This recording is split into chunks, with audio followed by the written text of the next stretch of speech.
একসাথে আজকে এই গানটা বেশ কয়েকবার গাইতে হবে। কোনটা? পাগলা তিতা মেয়েরা বোঝে না, পাগলারে জিলাপি দিও না। আজকের পাগলা কে? আমাদের ইরান। আর জিলাপি কারে দিবে? আমাদের আরব রাষ্ট্রগুলোরে। আমি তো মনে করি প্রতিদিন 2-4 প্যাকেট করে জিলাপি দেওয়া দরকার। ঝুঁকেন গানে কি সালাম না, মানে চেকটা দেখা যায় না তো, মাঝে মাঝে দেখাই আর কি, নতুন কিনছি। যাই হোক, ঘটনার প্রেক্ষাপট হচ্ছে আমাদের ইরানের বিরুদ্ধে আরব রাষ্ট্রগুলোর যে গোপন ষড়যন্ত্র, ইরানের বিরুদ্ধে আরব রাষ্ট্রগুলো নিজেদের ঘাঁটিতে যে মার্কিন গোষ্ঠীগুলোকে লালন পালন করছে নিজেদের টাকা দিয়া, সেই গোষ্ঠীগুলো যখন ইরানের বিরুদ্ধে অভিযান চালালো, সৌদি বলতেছে না ভাই, করলো খবিস ইরান, এরা শিয়া, আমরা সুন্নি, আমরা বেস্ট, এই জন্য সারা পৃথিবীর সবচেয়ে বেশি সিনেমা হল সৌদিতে নাকি। বাহরাইন নীরব, কুয়েত নীরব, সবগুলা তলে তলে প্রস্তাব দেখো, শোনো আমেরিকার সাথে বাড়াবাড়ি করো না। ইসরায়েল যেমন মাইন্ড হালাও, এদেরকে আমেরিকা একটা মন্ত্র পাঠ করাইছে। কোন মন্ত্র? ইরান যদি শক্তিশালী হয় বাবা, দেখবে একদিন তোমাদের সবাইকে এরা দখল করে ফেলবে।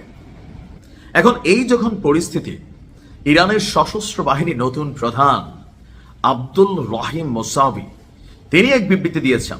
তিনি বলছেন যে অপরাধী যুক্তরাষ্ট্র এবং তার অপরাধী সন্তানদের জানা উচিত। ওয়ার্ডের ডায়লগ, হ্যাঁ, অপরাধী যুক্তরাষ্ট্র এবং তার অপরাধী সন্তানদের জানা উচিত ইসরায়েল নামের তাদের যে অবৈধ বাচ্চা আছে, এর পাশাপাশি ইসলামের যোদ্ধারা যারা মার্কিন স্বার্থ এবং সেনাবাহিনীর বিরুদ্ধে যে কোনো পদক্ষেপ নিতে প্রস্তুত, আমরা কখনোই পিছুপা হব না। শুধু ইসরায়েল নয়, মধ্যপ্রাচ্য জুড়ে থাকা যে কোনো মার্কিন সামরিক ঘাঁটিকে ইরান বৈধ টার্গেট বলে মনে করে। তবে এই কি বলা হয়েছে, অভিযানগুলো কোনো আরব রাষ্ট্রের বিরুদ্ধে না, তবে যে সকল রাষ্ট্র ইরানকে শেষ করার জন্য তাদের ভূমিকে আমেরিকা অথবা ইরানের শত্রুদেরকে ব্যবহার করতে দিচ্ছে, তাদের বিরুদ্ধেও ব্যবস্থা নেওয়া হবে।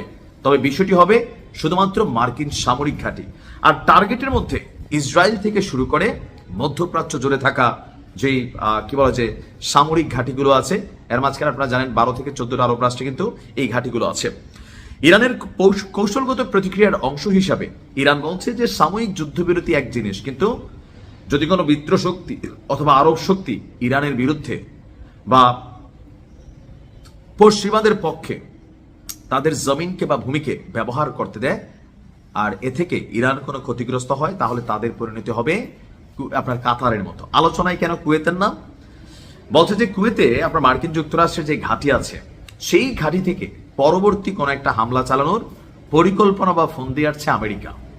আমেরিকার যখন এই সকল অ্যাক্টিভিটিস চলতেছে, ইরানের কাছে গোয়েন্দা তথ্য আছে, তো ইরান হুঁশিয়ারি বার্তা দিচ্ছে যে এরকম ঘটনা যদি কারোর ভূমি থেকে আবার হয়, তাহলে তাদের ভূমিতে থাকা পশ্চিমাদের সেই ঘাঁটিকে ইরান উড়িয়ে দেবে।